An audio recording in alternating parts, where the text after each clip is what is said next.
बलात्काराचे आरोप आणि sex racket चालवल्याचे आरोप असलेल्या शंतनू कोकडेशी आर्थिक संबंध असल्याच्या कारणावरून राष्ट्रवादीचे नेते दीपक मानकर यांच्या अडचणी वाढलेल्या आहेत आणि या सगळ्या प्रकरणामुळे दीपक मानकर यांनी पुणे शहराध्यक्षपदाचा राजीनामा उपमुख्यमंत्री अजित पवार यांच्याकडे सोपवला आहे। दीपक मानकर हे राष्ट्रवादीचे माजी नगरसेवक आहेत, पुणे शहराचे माजी उपमहापौर आहेत, विधानसभेची निवडणूक सुद्धा त्यांनी लढवलेली होती। आता आगामी पुणे महानगरपालिका निवडणुकीपूर्वी मानकरांचा राजीनामा हा राष्ट्रवादी आणि उपमुख्यमंत्री अजित पवारांच्या गटासाठी मोठा धक्का मानला जातोय आणि परिणामी यातूनच आता निवडणुकांपूर्वी अजितदादांच्या राष्ट्रवादीची मोठी अडचण होण्याची शक्यता आहे। त्यामुळे दीपक मानकरांचा राजीनामा, शंतनू कुकडेंच्या आरोपाशी राष्ट्रवादीचा संबंध, या सगळ्या प्रकरणामुळे अजितदादांची कोंडी कशी होऊ शकते हा प्रश्न सुद्धा या निमित्ताने उभा राहिला आहे आणि याच प्रश्नांची उकल आपल्याला करायची आहे। नमस्कार, मी आतिक आणि मुंबई तकमध्ये तुम्हा सर्वांचं स्वागत आहे। तर सगळ्यात पहिलं, अजितदादांची जी क्लीन इमेज आहे की भ्रष्टाचाराला अजितदादा थारा देत नाहीत किंवा प्रशासनावर त्यांची पकड मोठी आहे, अशा क्लीन इमेजला मोठा धक्का या दीपक मानकरांच्या आरोपांमुळे बसू शकतो। कारण दीपक मानकर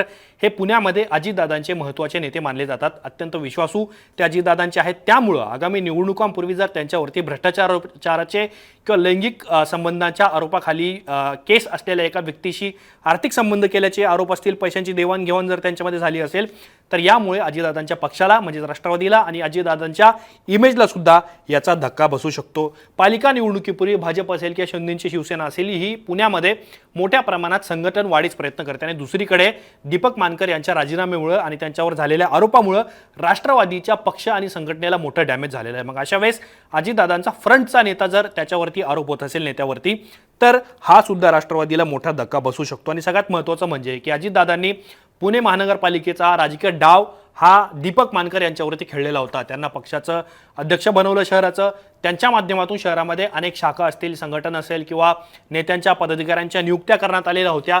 संघटन वाढीचं काम एक प्रकारे पुणे शहरामध्ये दीपक मानकर यांच्या माध्यमातून देण्यात आलेलं होतं आणि दीपक मानकरच जर आता अडचणीत येणार असतील, तर मग आता शहरातल्या पक्ष संघटनेचं किंवा कार्यकर्त्यांचं जाळ्याचं कसं होणार, हा सुद्धा महत्त्वाचा प्रश्न अजितदादा यांच्या समोर असणार आहे। सगळ्यात महत्त्वाचं म्हणजे की दीपक मानकर यांच्यावरती हे गुंड असल्याचे आरोप अनेकदा विरोधकांनी केलेले होते। मग पुण्यामध्ये अनेक प्रकारचे गुंड आहेत, जर त्या गुंड लोकांचा राजकीय पक्षांशी संबंध असेल तर अनेक वेळा राजकीय पक्षांवरती टीका केली जाते आणि हीच टीका दीपक मानकर यांच्यावरून सुद्धा अजितदादा यांच्यावरती केली जाते। कारण दीपक मानकर यांच्यावरती अनेक गंभीर स्वरूपाचे गुन्हे दाखल आहेत। मग या निमित्ताने प्रश्न असा उपस्थित होतो की राष्ट्रवादीमध्ये रॅकेट चालवणाऱ्या किंवा भ्रष्टाचार करणाऱ्या नेत्यांना अजितदादा अभय देत आहेत का, हा प्रश्न सुद्धा विरोधक उपस्थित करतायत।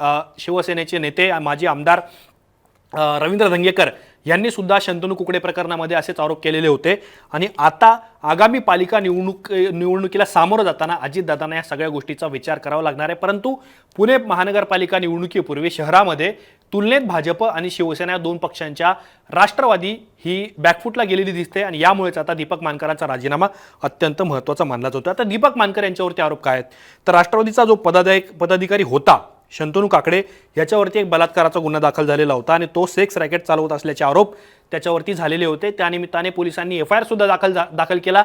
या प्रकरणाची चौकशी सुद्धा झालेली होती आणि त्याच शंतनू कुकडे सोबत दीपक मानकरांचे आर्थिक व्यवहार झाल्याचे आरोप करण्यात आलेले होते।